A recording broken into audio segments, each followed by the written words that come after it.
On se retrouve pour une nouvelle session d'information. Mesdames et messieurs, bonsoir. Vous êtes sur Mondico Télévision et vous avez raison. Tout de suite, les sommaires.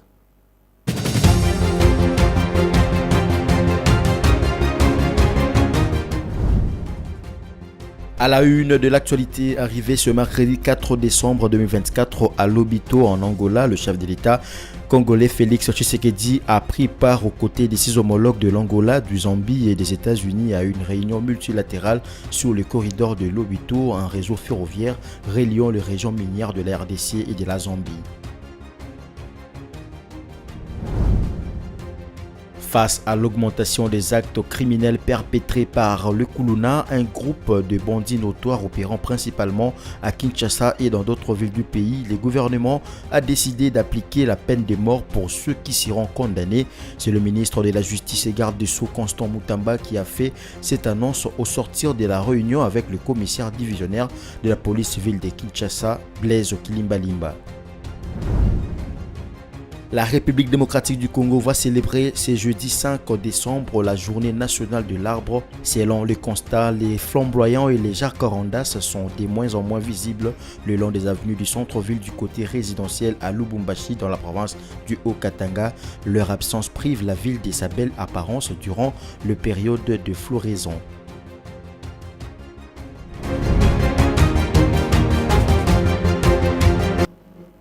Mesdames et messieurs, bonsoir et bienvenue si vous nous rejoignez. Je l'ai annoncé dans les titres, le chef de l'État congolais Félix Antoine Tshisekedi Tshilombo a pris part ce mercredi 4 décembre 2024 à une réunion multilatérale sur les corridors de Lobito aux côtés de ses homologues Joao Lourenço de l'Angola, Hakainde Hichilema de la Zambie, Joe Biden des États-Unis et du vice-président de la Tanzanie. L'événement a marqué la première visite en Afrique du président des États-Unis, Joe Biden, venu exprimer son soutien à ces projets d'intégration économique majeurs.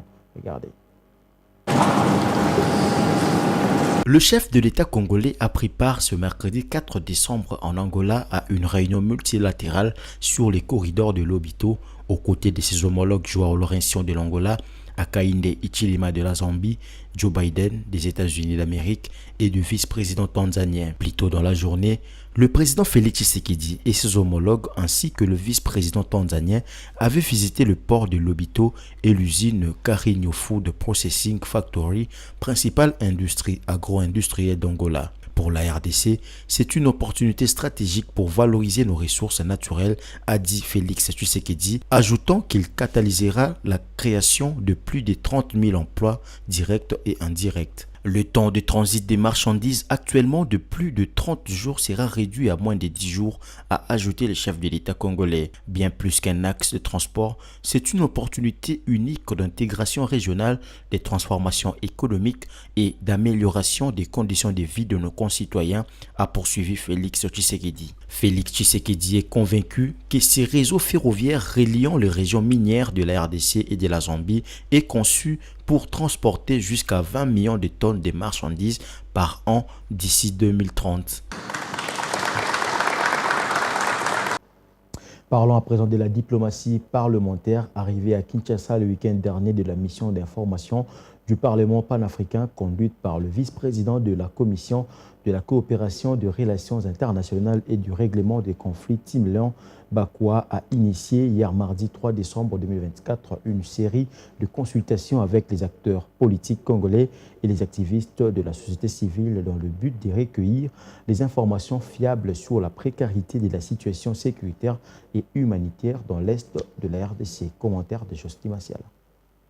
Arrivée à Kinshasa le week-end dernier, la mission d'information du Parlement panafricain, conduite par le vice-président de la Commission de la coopération des relations internationales et du règlement des conflits, Tim Léon Bakwa, a initié ce mardi 3 décembre 2024 une série de consultations avec les acteurs politiques congolais et des activistes de la société civile dans le but de recueillir les informations fiables sur la précarité de la situation sécuritaire et humanitaire dans l'est de la République démocratique du Congo due à la guerre d'agression lui imposée par le Rwanda en vue de permettre aux deux chambres du Parlement congolais et au Parlement panafricain de saisir saisir l'Union africaine sur base de recommandations qui seront formulées par cette délégation à l'issue de sa mission d'information. Les premiers à être reçus, ce sont les députés nationaux, membres de la Commission défense et sécurité, ainsi que ceux de relations extérieures. Les échanges sont déroulés à huis clos. Occasion pour le professeur Berthold Oulungu, président de la Commission Relations extérieures et Affaires étrangères, de dévoiler la quintessence de ces entretiens. La Libye utilisée par le Rwanda et ses supplétifs consiste à penser, faire croire aux gens qu'il y a le FDLR qui sont, République démocratique du Congo, prêts à nuire aux intérêts du Rwanda. Nous devons balayer cette alibi, d'autant plus que la République démocratique du Congo n'a aucun intérêt sur le sol rwandais. Et donc, cet alibi ne vaut pas. Nous avons aussi insisté sur le fait que la République démocratique du Congo avait le choix entre faire la guerre et la voie diplomatique, pour des raisons évidentes de notre culture. Nous sommes un peuple non belliqueux et nous avons opté par la voie diplomatique. La résolution ne se prend pas en voie diplomatique. Nous avons mis aussi en évidence le fait que la visée expansionniste de nos voisins font qu'ils veulent acquérir des terres pour l'exploitation de minerais. Donc ça, c'est peut-être la raison fondamentale. Après avoir échangé avec le député national, les membres de la mission d'information du Parlement panafricain se sont entretenus avec le sénateur, membre de la Commission défense et sécurité et ceux de relations extérieures de la Chambre haute du Parlement. Rien à filtrer de ces échanges. Signalons que cette mission d'information du Parlement panafricain prévoit de changer ce mercredi 4 décembre 2024 avec l'opposition et la majorité parlementaire représentée respectivement par Christian Mwando et André Mbata avant de rencontrer le cardinal Fridolin Ambongo. En parlant justement de la guerre qui sévit dans la partie de l'Est de la RDC, les combats s'intensifient entre l'armée et les M23, Luofo, Katwa et Miombwe sous le feu. Depuis tôt le matin de ce mercredi 4 décembre 2024, les forces armées de la République démocratique du Congo et FARDC s'affrontent de nouveau avec les rebelles du M23 dans le territoire du Lubero au nord Kivu. Suivez. Depuis tôt le matin de ce mercredi 4 décembre 2024, les forces armées de la République démocratique du Congo s'affrontent de nouveau avec le rebelle du M23 dans le territoire de Lubero au nord Kivu. Les combats sont signalés sur plusieurs axes. À Luofo, Kikuvo et Miombwe, sur la ligne de front, l'armée congolaise a l'appui de jeunes patriotiques communément appelés Wazalendo, rapporte Moindo Tafuteni Walai, président de la société civile du territoire de Luero. Il s'agit du troisième jour d'affilée d'intenses combats dans le sud de Luero. Les détonations d'armes lourdes et légères limitent le mouvement des populations qui s'apprêtaient à vider les zones de combat selon les responsables de la société civile. Selon le lieutenant Rigen Bouy, porte-parole des opérations militaires Front Nord, l'armée maintient ses positions et presse les assaillants sur ses axes opérationnels sans donner un quelconque bilan, cet officier de l'armée a déclaré. Depuis dimanche dernier, en plein milieu de la nuit, les combats ont éclaté et se sont poursuivis dans les localités de Outoué, Matembe, Kasségué et environ. Sur plusieurs lignes de front, l'armée congolaise prend le dessus sur les assaillants, à en croire les sources locales qui affirment qu'aucune entité n'a été prise par le rebelle du M23, accusé par les autorités congolaises d'être soutenu par le Rwanda.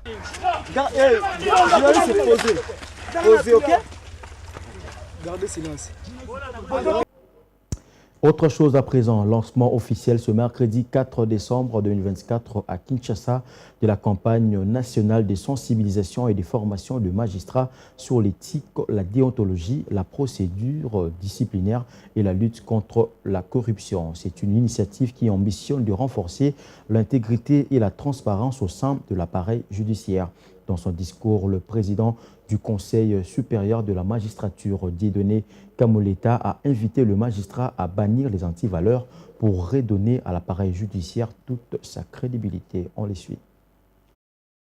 Prenant toute la mesure de ces déclarations solennelles, teintées de gravité du premier des citoyens congolais, le Conseil supérieur de la magistrature, réuni ce jour dans cette salle de la Cour de cassation, la plus haute juridiction de l'ordre judiciaire, pour lancer un appel au bannissement des pratiques corruptives au sein de la magistrature et rappeler que tout magistrat qui a accepté de faire carrière au sein de ce corps d'élite doit peser la charge et l'attente de toute la nation dans son ministère et dans le service qu'il rendra. Cette campagne qui va s'étendre dans tous les 27 ressorts de cour d'appel du pays constitue un ultime avertissement qui, si elle n'est pas suivie des changements significatifs au sein du corps, déboucheront inévitablement sur des sanctions exemplaires. Raison pour laquelle, à l'occasion de cet événement, les présidents des chambres des disciplines, les juges disciplinaires et d'autres avocats seront dotés d'un guide pratique de procédure disciplinaire afin d'accroître la certitude des sanctions à infliger à ceux des magistrats qui persisteront à saborder les efforts entrepris pour relever la justice congolaise.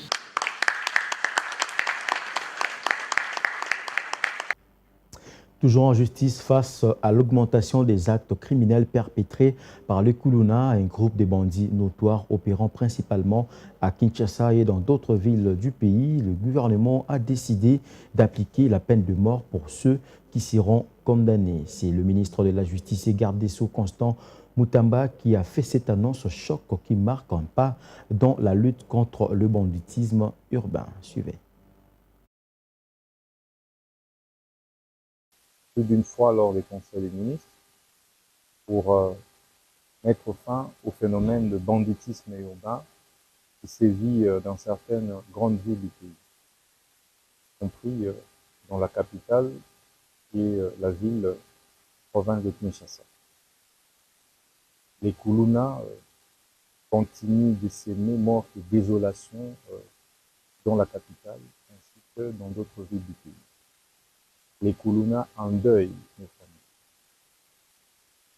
Et il était question pour nous de pouvoir exécuter les instructions de la haute hiérarchie en mettant en place la commission de lutte contre le banditisme urbain.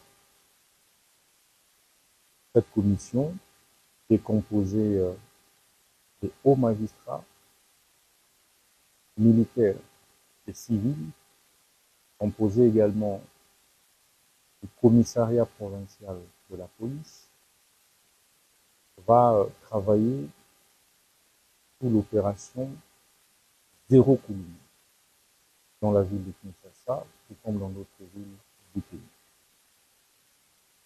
Elle va travailler pour traquer jusqu'à leur dernier retranchement pour les Kuluna qui sèment mort et désolation. À partir de demain, la commission va lancer l'organisation des procès en flagrance contre tous les Kuluna. Tout celui qui sera attrapé sera arrêté, jugé, condamné. Comme vous le savez, ils seront tous condamnés pour terrorisme, parce que les actes qu'ils posent sont des actes qui relèvent purement et simplement du terrorisme. Ils sont donc punis de la peine de mort. La commission a également décidé de faire exécuter la peine de mort, mais également transférer tous les condamnés Kuluna dans des prisons de haute sécurité.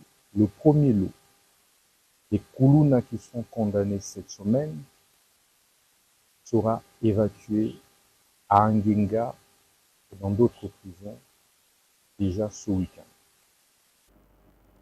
J'ai annoncé dans les titres, la République démocratique du Congo va célébrer le jeudi 5 décembre la journée nationale de l'arbre. À cette occasion, l'agence congolaise de presse a fait le point sur la situation de l'arbre dans la ville de Lubumbashi, dans le Haut-Katanga, au sud-est du pays. Selon les constats, le flamboyant et les jacarandas sont de moins en moins visibles le long des avenues du centre-ville du côté résidentiel.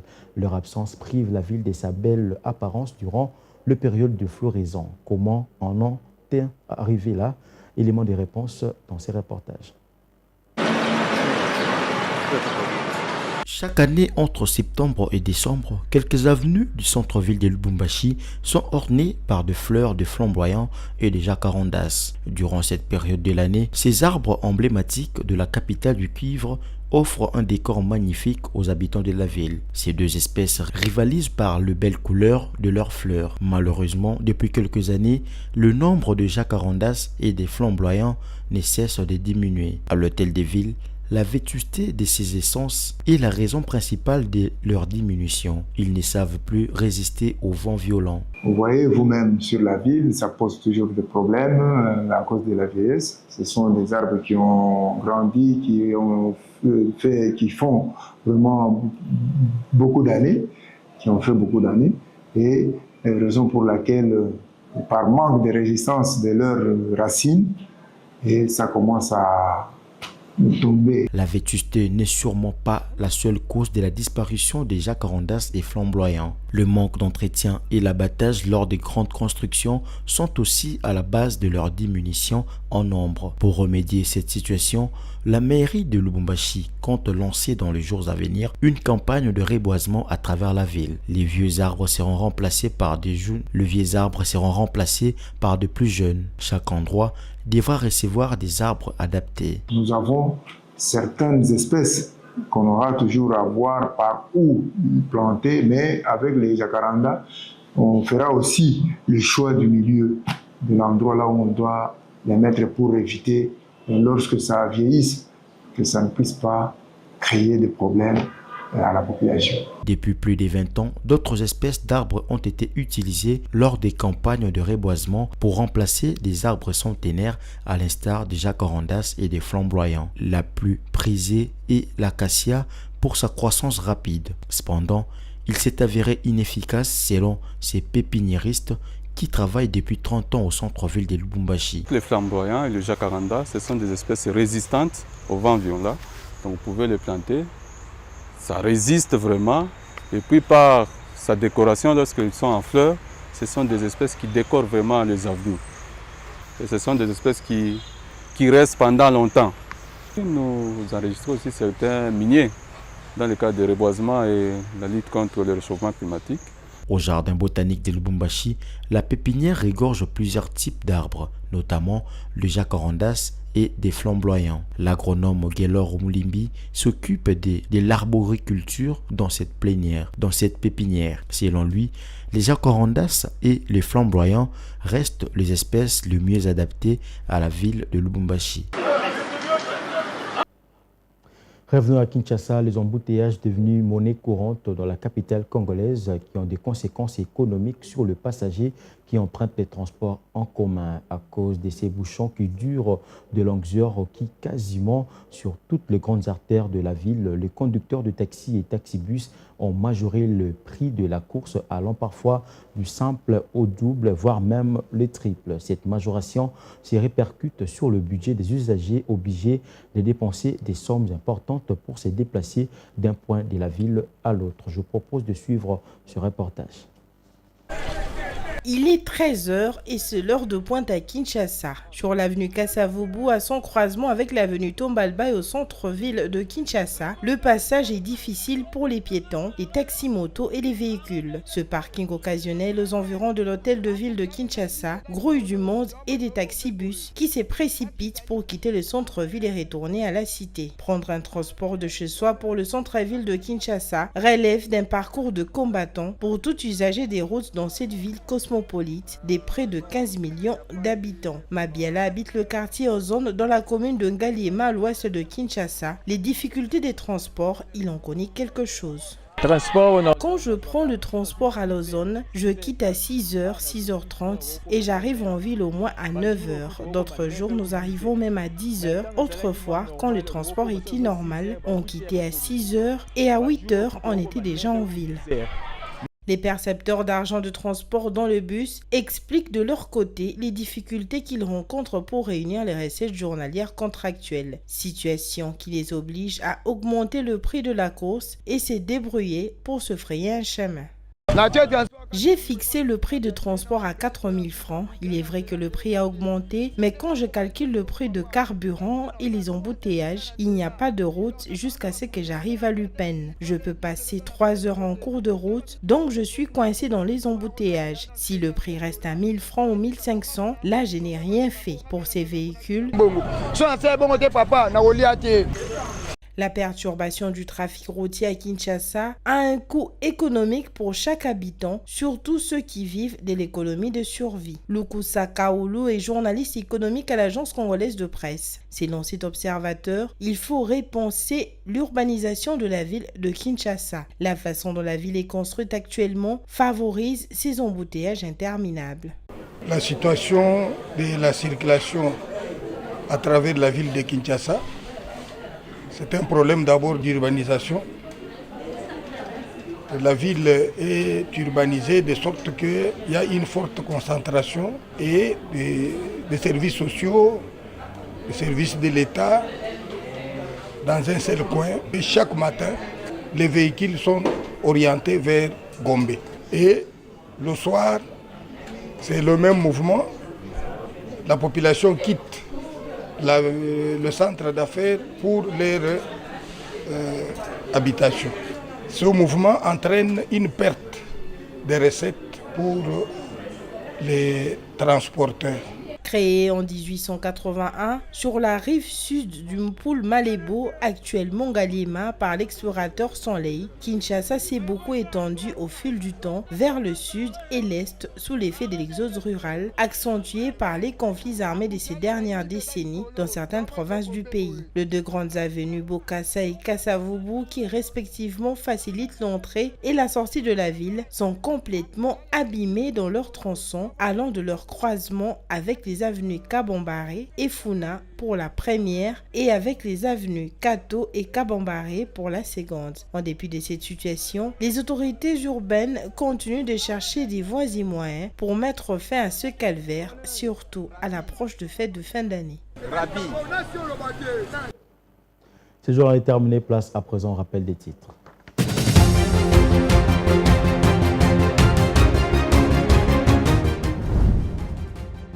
À la une de l'actualité arrivée ce mercredi 4 décembre 2024 à Lobito en Angola, le chef de l'État congolais Félix Tshisekedi a pris part aux côtés de ses homologues de l'Angola, du Zambie et des États-Unis à une réunion multilatérale sur le corridor de Lobito, un réseau ferroviaire reliant les régions minières de la RDC et de la Zambie. Face à l'augmentation des actes criminels perpétrés par le Kuluna, un groupe de bandits notoires opérant principalement à Kinshasa et dans d'autres villes du pays, le gouvernement a décidé d'appliquer la peine de mort pour ceux qui seront condamnés. C'est le ministre de la Justice et garde des Sceaux Constant Mutamba qui a fait cette annonce au sortir de la réunion avec le commissaire divisionnaire de la police civile de Kinshasa, Blaise Kilimbalimba. La République démocratique du Congo va célébrer ce jeudi 5 décembre la journée nationale de l'arbre. Selon le constat, les flamboyants et les jacarandas sont de moins en moins visibles le long des avenues du centre-ville du côté résidentiel à Lubumbashi dans la province du Haut-Katanga. Leur absence prive la ville de sa belle apparence durant la période de floraison.